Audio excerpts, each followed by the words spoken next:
En í málinu lá fyrir áhættumat lögreglu vegna ákærða, en í matinu kom fram að ákærði ætti sögu ofbeldishegðun allt aftur til ársins 2003.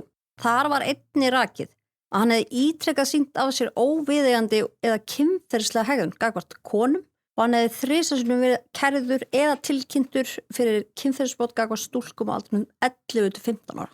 Þá kom líka fram að ákærði ætti langa sögu ofsóknir gagnvart konum sem hann taldi sig hafa einhvers konar tengsl við.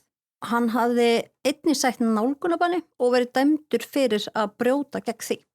Í matinu var jafnframt tekið fram að ákærði hefði ítrekað sýnt ofbeldisfullt viðhorf gagnvart lögreglu og öðrum stofnunum. Hann hefði ítrekað hótað ofbeldi ef hann fengi ekki sínu framgengt. Samkvæmt matinu hafði ákærði sýnt langvarandi andfélagslega hegðun, bæði með afbrotun og hegðun sem gekk gegn gildum samfélagsins.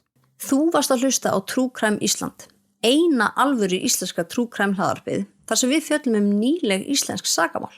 Ef þú vilt hlusta á meira, þá ferðu á kratos.is og kaupið þér áskrift. Í áskrift ferðu aðgang að öllum fyrir þáttunum okkar ásamt glænýjum þætti af hverjum einasta mánuði. Og svo gefum við stundum út aukaþætti og seríur. Og þeir sem í áskrift koma í lokaðan Facebook-hóp, þar sem við setjum inn alls konar upplýsingar. En sjáumst í áskrift!